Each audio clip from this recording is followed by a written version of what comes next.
তোমাদের আজকে আমি চ্যাপ্টার নাম্বার 16 দ্বিস্তম্ভ লেখো এটা শুরু করব। দ্বিস্তম্ভ লেখো। আমরা ক্লাস 6-এ শুধু স্তম্ভ চিত্র এঁকেছি। সেখানে ধরো একটা ক্লাস আমরা স্তম্ভ চিত্রগুলো নর্মালি দেখবে খেলায়, ক্রিকেট খেলায় দেখবে স্কোর উঠছে, কোন ওভারে কত রান উঠছে তার একটা, ধরো প্রথম ওভারে হয়তো 10 রান উঠছে, তাহলে 10-এর একটা দেখবে এরকম সোজা মতো দাগ আছে। তারপরে ধরো দ্বিতীয় ওভারে হয়তো 8 উঠেছে, তাহলে চিত্র দাগটা একটু নিচে নেমে গেছে। তারপর তৃতীয় ওভারে ধরো 20 হয়ে গেছে, দাগটা উপরে উঠে গেছে। তা এইরকম একটা আমরা স্তম্ভ চিত্র ক্লাস 6-এ করেছি। তো 7-এ কি করব, আমরা দুটো করে স্তম্ভ চিত্র শিখবো, একসঙ্গে দুটো করে, ধরো দুটো ক্লাসের, 7-এর ক্লাসে 6-এর ক্লাসে। 6-এর ক্লাসে ধরো কোনো ছেলে হয়তো অঙ্ক পরীক্ষায় 6-এ পেয়েছে 100-র মধ্যে ধরো 80, আর 7-এ 100-র মধ্যে পেয়েছে ধরো 90। তাহলে সে কত হলো, দুটো স্তম্ভ চিত্র কিভাবে পরপর পাশাপাশি বসাবো, একটা হচ্ছে 80 পর্যন্ত আর একটা 90 পর্যন্ত, প্লাস কি ওটা বিষয় হলো গণিত। তা এইভাবে পরপর আমরা একসঙ্গে দুটো করে বসাবো, তাই এটাকে আমরা বলবো দ্বিস্তম্ভ চিত্র। যেমন তোমরা দেখো তোমাদের 189 পাতায় কি দেওয়া আছে, ষষ্ঠ শ্রেণী, সপ্তম শ্রেণী, অষ্টম শ্রেণী, নবম শ্রেণী। দেখো বলছে একদিন মানে এবছরেও ষষ্ঠ, সপ্তম, অষ্টম, নবম শ্রেণীর ছাত্রছাত্রীরা কিসে যাবে, ভ্রমণে যাবে। তা ভ্রমণে যাওয়ার জন্য 2013 সালের শিক্ষামূলক একটা ভ্রমণ হবে। 2013 সালের শিক্ষামূলক ভ্রমণে কাদেরকে নিচ্ছে, ষষ্ঠ, সপ্তম, অষ্টম, নবম শ্রেণীর ছাত্রছাত্রীদের নিয়ে একটা ভ্রমণ হচ্ছে।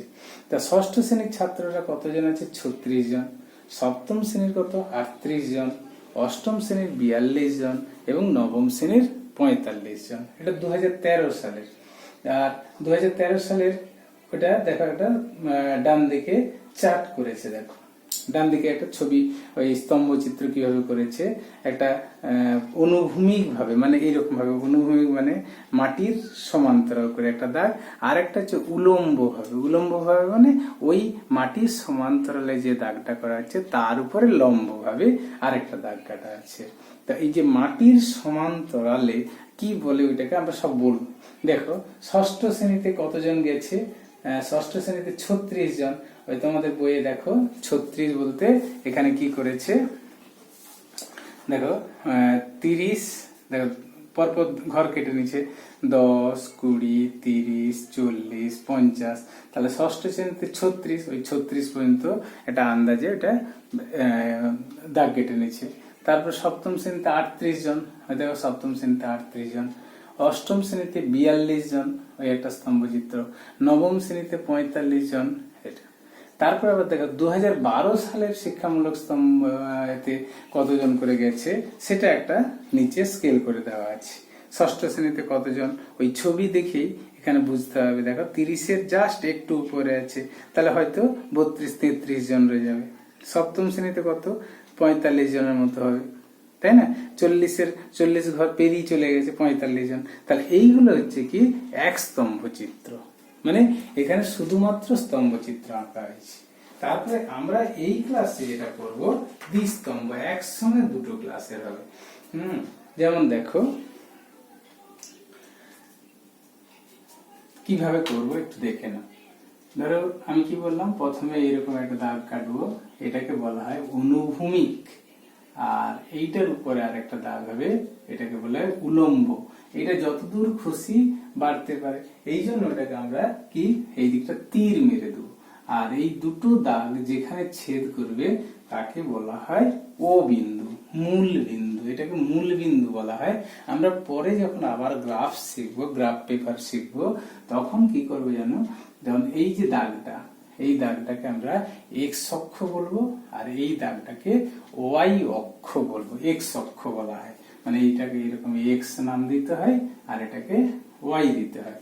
অ্যাকচুয়ালি এটা এইটুকু নয়, আমরা যখন গ্রাফ পেপারে করব তখন দেখবে এরকম গ্রাফ পেপারে এইভাবে দুটো দাগ কাটতে হয়। এইটা হচ্ছে এক্স ওয়াই, এই দিকটা হচ্ছে এক্স ড্যাশ আর এই দিকটা ওয়াই ড্যাশ। এরা যেখানে ছেদ করবে তাকে বলা হয়, সেই বিন্দুকে বলা হয় ও বিন্দু। নাম দিতে হবে সবসময় ওর নাম, আর ওটাকে বলা হয় মূল বিন্দু। তা যাই হোক, এখন আমাদের এইটা এতটা দরকার নেই, কারণ হ্যাঁ, তো একটু বলে দিই, এই যেটা এক্স এর দিকে আছে ও এক্স, আর এই দিকটা এক্স ড্যাশ, এই ড্যাশের যে দিকটা, এই দিক এটাকে ঋণাত্মক বলা হয়, আর এই দিকটা সব ধনাত্মক, উপর দিকটা ধনাত্মক, ডান দিকটা ধনাত্মক।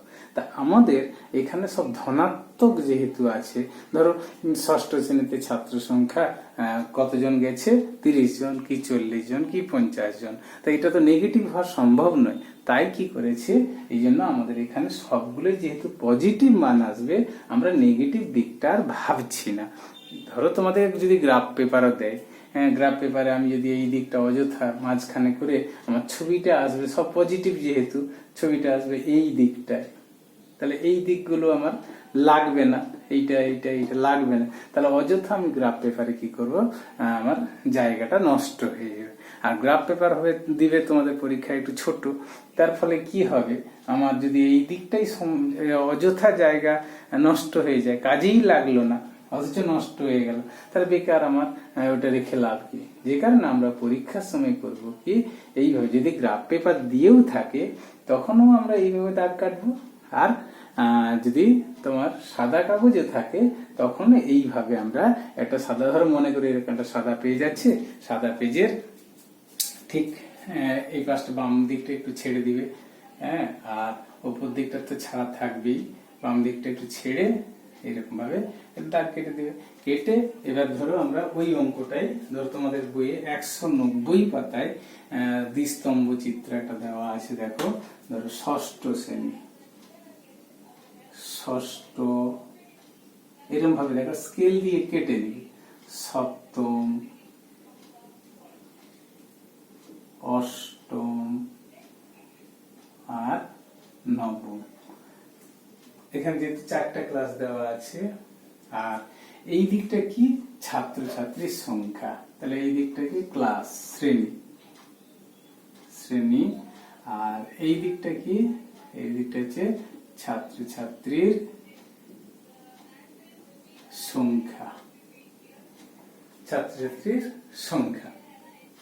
তো এখানে দেখো আমাদের প্রথমে দেওয়া আছে কত, ধরো আচ্ছা তার আগে আমরা করে নিই, যেহেতু ছকে তোমাদের দেওয়া আছে কত 36, 38, 42, 45 এইভাবে দেওয়া আছে, তো তা আমরা কি করব, ধরো আমরা একদম অনুশীলনীতে একটা চলে যাব। অনুশীলনীতে ধরো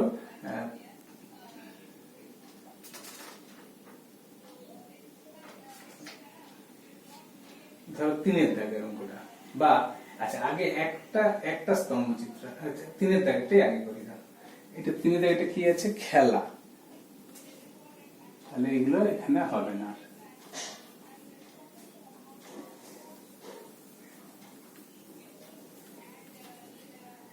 কি আছে, ক্রিকেট,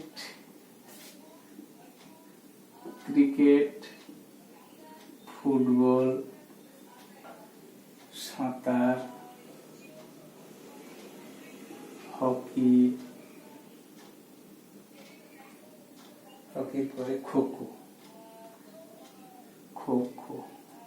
আচ্ছা এবারে তো এটা কি সপ্তম শ্রেণীর ছাত্রছাত্রীর সংখ্যা, আর আরেকটা হচ্ছে অষ্টম শ্রেণীর ছাত্রছাত্রীর সংখ্যা, এই দুটো ক্লাসের ছাত্রছাত্রীর সংখ্যা দেওয়া আছে। তো এখানে বলেছে দেখো আমাদের সপ্তম শ্রেণীর 35 জন ছাত্রছাত্রী আর অষ্টম শ্রেণীর 60 জন ছাত্রছাত্রীর প্রিয় খেলার তথ্য জোগাড় করে নিচের টেবিলে রাখলাম। তা এই তথ্য একটা দ্বিস্তম্ভ লেখচিত্রের মাধ্যমে প্রকাশ করতে বলেছে। তা এখানে দেখো 12, 14, 8, 11, 10 আর 14, 16, 10, 12, 8 এরকম ভাবে একটা সংখ্যা দেওয়া আছে। তা আমি কি করব, তাহলে এই দিকটা কি খেলার নাম, এটা খেলা, আর এই দিকটা কি সংখ্যা, আমি ধরো এই পর্যন্ত ধরো এরকম আন্দাজে করে নেবো, ধরো 2, 4, 6,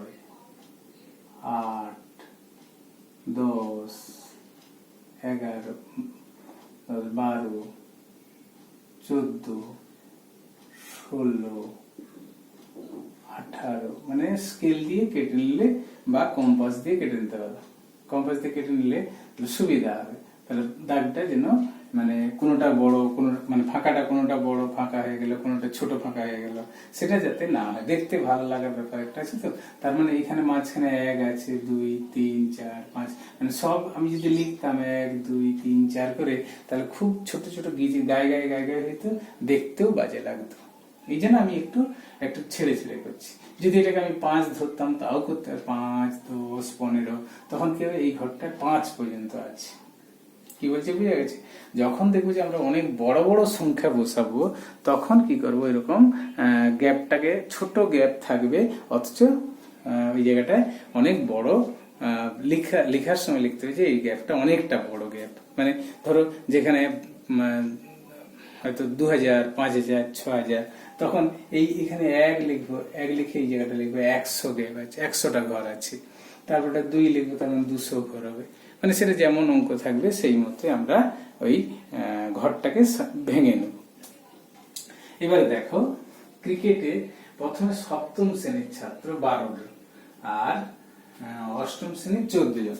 দেখো 12 কোথায় আছে, এইদিকে আমি এই পাশটাকে 7ম শ্রেণী ধরে নিচ্ছি, এই পাশটাকে 8ম শ্রেণী ধরে নিচ্ছি। দেখো 12 জন, এই পর্যন্ত 12 ধরো।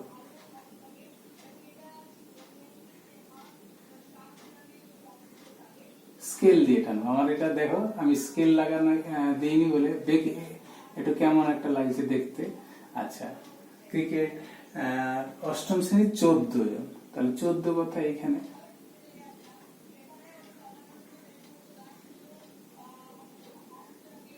14 হয়ে গেল।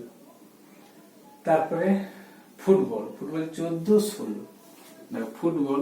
আচ্ছা, প্রথমে ধরো 14, মাঝখানে দাগটা দিয়ে দিই, স্কেল দিয়ে এরকম প্রথমে এইটার উপর দাগ দিয়ে, এইবারে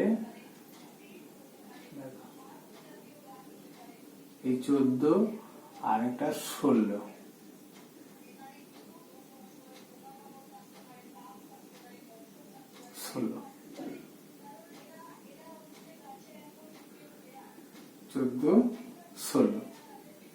তারপরে কত, 8, 10, দেখো 8,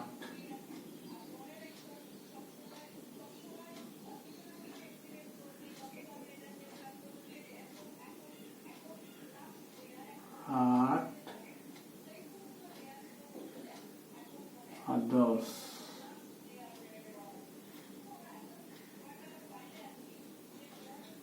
8, 10, তারপরটা কত আছে, 11, 12, দেখো 8, 10, 11,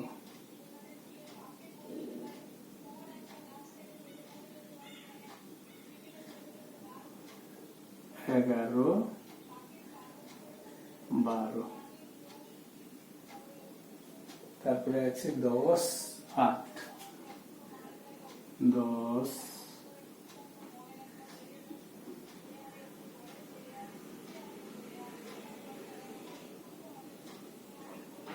8, দেখো এইভাবে এ করেন। এবার এই জায়গাটা তোমরা ডিজাইন করতে পারো।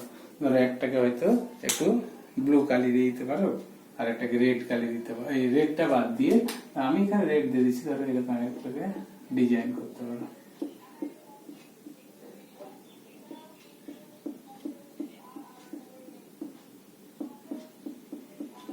দেখতে শৌখিন হবে, এগুলো তো চিত্র, ফলে শৌখিন হলে ভালো।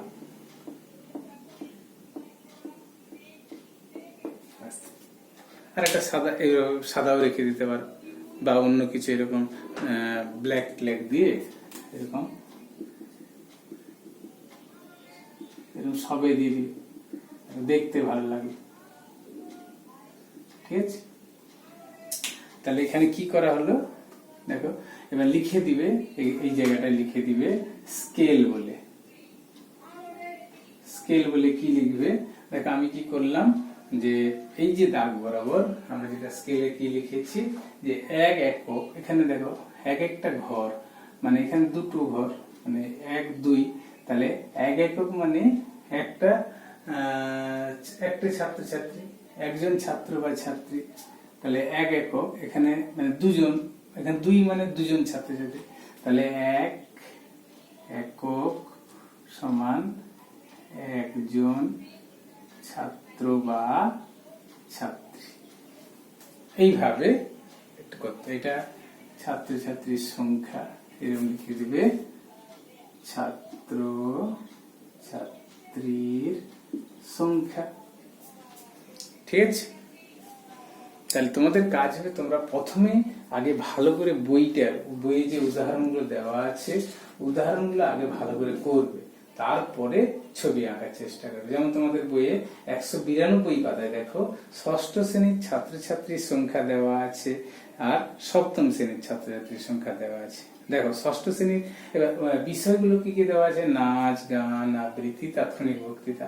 ওই দেখো ছবিতে তোমাদের যেটা বইয়ে দেওয়া আছে, দেখো প্রথমে বিষয় ওই যে নিচে হরাইজন্টাল লাইন বরাবর একটা ধরেছে, উলম্ব লাইন বরাবর ধরেছে। হরাইজন্টাল লাইনে কি দিয়েছে, নিচে গান, নাচ, গান, আবৃত্তি, তাৎক্ষণিক বক্তৃতা, আর উলম্ব বরাবর কি দিয়েছে, ছাত্রছাত্রীর সংখ্যা। বুঝে গেছে? তাহলে এবারে কি করেছে দেখো, নাচে কি, নাচে ষষ্ঠ শ্রেণীর ছাত্র 14 জন, ওই দেখো ওই 14 পর্যন্ত তুলেছে। আর সপ্তম শ্রেণীর ছাত্র কতজন, 8 জন, ওই জন্য 8 পর্যন্ত তুলেছে। তাহলে ওইভাবে পরপর পরপর ওখানে বসিয়েছে। আর দেখো দুটোর ক্ষেত্রে দুরকম ডিজাইন করে দিয়েছে। এবার নিচে লিখে দিয়েছে ওই যে কোনটা কি, যে এখানে এই যে বক্স বক্স করে যেটা দেওয়া আছে দেখো ষষ্ঠ শ্রেণী, এখানেও আমরা এরকম লিখে দেবো রেড, মানে এইভাবে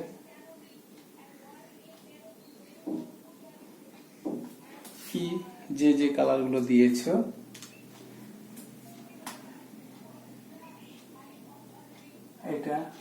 এটা কি ক্রিকেট না, এটা হচ্ছে কোন শ্রেণীর, আমাদের ওখানে ধরো সপ্তম শ্রেণীর, এটা হচ্ছে সপ্তম শ্রেণী,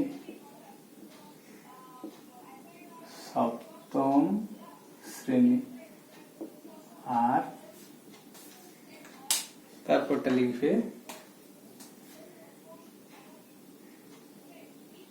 অষ্টম শ্রেণী, অষ্টম শ্রেণী। ঠিক আছে, আচ্ছা এবার যেটা আমি বলছিলাম, তাহলে এগুলো যখন কম কম সংখ্যা থাকবে তখন এইভাবে করেছি। এবার ধরো বেশি বেশি সংখ্যা, যেমন তোমাদের উদাহরণে 4 দাগের উদাহরণ দেখো, বলছে পাড়ার সুবল কাকু, আচ্ছা যে ছকটা দেওয়া আছে দেখে নাও, 2009 সালে পড়ার বই 1200 আর গল্পের বই 1400, তাহলে 1200, 1400, 800, 1100, মানে এইরকম একটা ফিগার আছে। যে কারণে দেখো ডান দিকে যে ছবিটা দেওয়া আছে 2009 সাল, 10 সাল, 11 সাল, 12 সাল, 13 সাল করে দিয়েছে। করার পরে এবারে উলম্ব বরাবর কি করেছে দেখো, এই যে প্রথমে 200 ঘর দিয়েছে, তার মানে 200 ঘর মানে কি ওই পর্যন্ত 200 আছে। তার আমি যদি ওখানে 200 না দিয়ে আমি যদি ওখানে 1ও দিতাম, তাহলে 1 দিলে তখন লিখতাম যে 1 স্কেল সমান 200 ঘর, 200টা বই। কিন্তু এখানে এক একটা ঘর মানে এখানে 1 একক, মানে এখানে বইয়ে তোমাদের দেখো ভুল করে গেছে, 100 জন বলেছে, 1 একক সমান 100 জন, তা নয়। অ্যাকচুয়ালি এখানে বলবো আমরা যে 1 একক সমান 1 জন, তাহলে এটা 200 আছে, তাহলে 200 জন। এখানে আমরা এইটার বেলা যেহেতু 200 লিখেছি মানে 1 একক সমান এইটা 100 জায়গায় লিখবো 1 জন।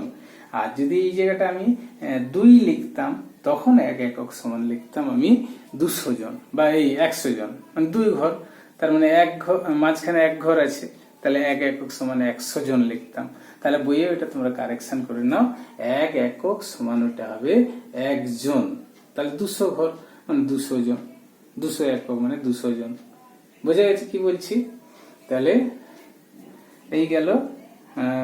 দেখো এখানে কি করেছে, যেহেতু তোমার 200, 1200, 1400, এই জন্য 200, 400, 600, 800 ধরে নিয়েছি। তাহলে ওইটুকু ছোট্ট ঘর 200, হ্যাঁ এই 200 এই ঘরটা, তাহলে কি প্রত্যেকটা এক একটা ঘর মানে একজন, তাহলে এইটুকুনটার জন্য 200। অথচ এইখানে আমি 2 লিখছিলাম, এখানে 2 মানে 2 জন, কিন্তু এটা যদি আমি 2 লিখতাম তখন 2 মানে 1 একক মানে 100 জন লিখতাম। ছবিটা তোমরা দেখবে ঠিকঠাক করে, আগে ভালো করে বুঝবে, বুঝে চেষ্টা করো। ঠিক আছে, থাক, পরে আবার অনলাইনে আলোচনা করব।